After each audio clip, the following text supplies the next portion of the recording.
Ayan guys. Nabali yung sanga ng pear namin kasi ang bigat. Ayan oh guys. Nabali siya dahil sa dami ng bunga.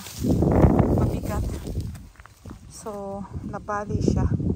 Kaya anihin natin yung bunga ng pears guys. Ang dami-dami kasing bunga. Ayan. So, parang kanta lang yan. Parang kanta. Sa dami ng bunga. Ayan, nabali siya.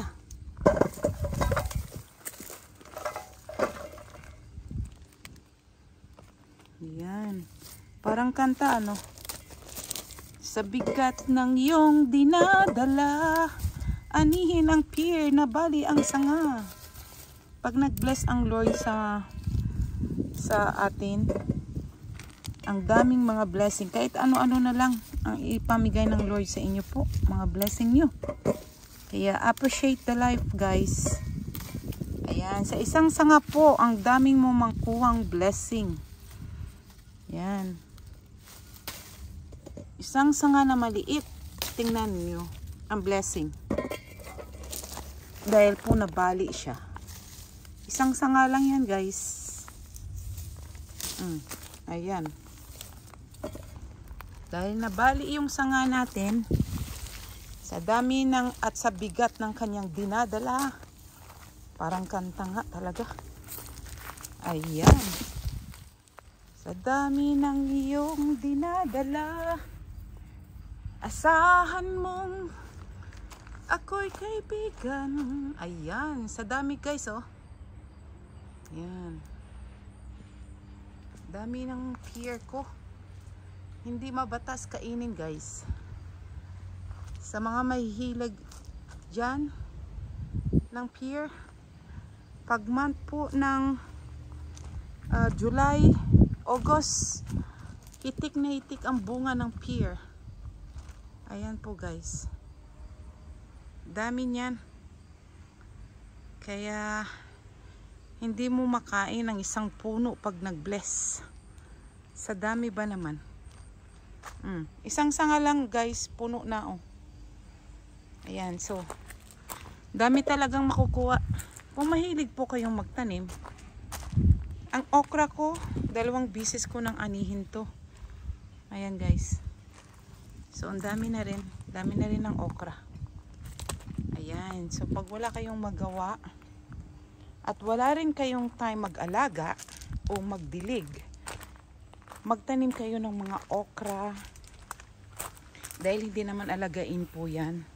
Magtanim kayo ng spring onion, hindi po alagain. Parsley, hindi rin alagain yan. Kasi ako guys, wala talagang time mag-alaga. Nagtatanim lang po ako. At hindi ako expert sa pagtatanim. But ang pinsan ko po ang siyang nag-advise sa akin na magtanim. At tuturuan niya akong magtanim. Kaya nabuhay lahat. Ayan po. Sabi nga nila, if there is a will, there is a way. So, naani ko na po yung aking sili. Tsaka yung parsley ko, ang spring onion ko. Naani ko na yan. At ito guys, naani ko na rin to. Hindi po mabatas kainin dahil sa dami po at 3 lang kami dito. Ayan, sa dami ng tanim. Kaya hindi ako nagtatanim guys kasi sayang lang pag hindi makain. Ayan, malalaki na. Ayan oh. Malalaki na po guys.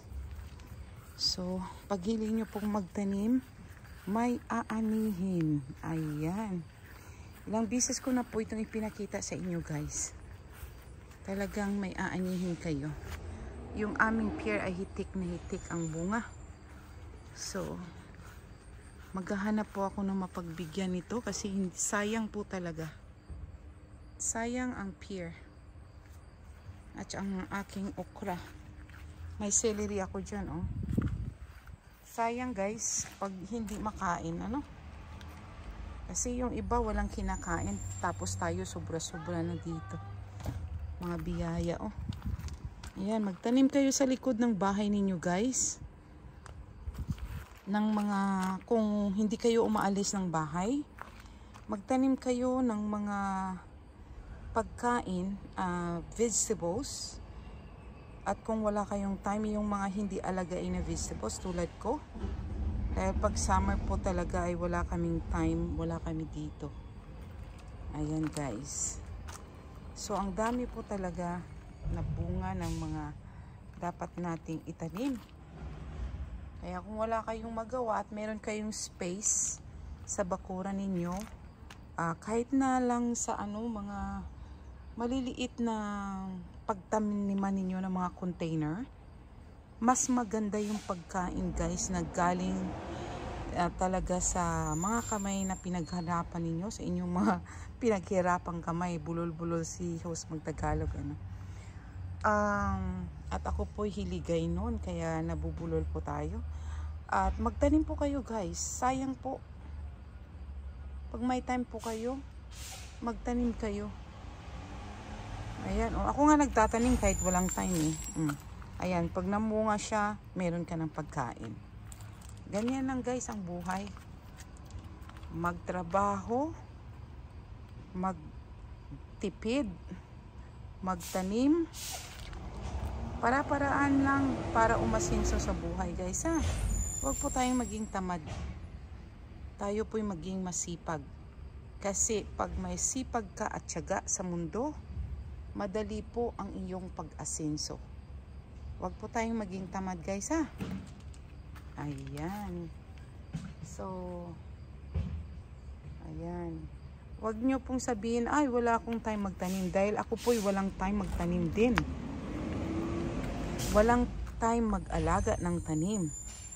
Pero, I do my best po na magtanim. Binigyan lang ng mga 2 hours.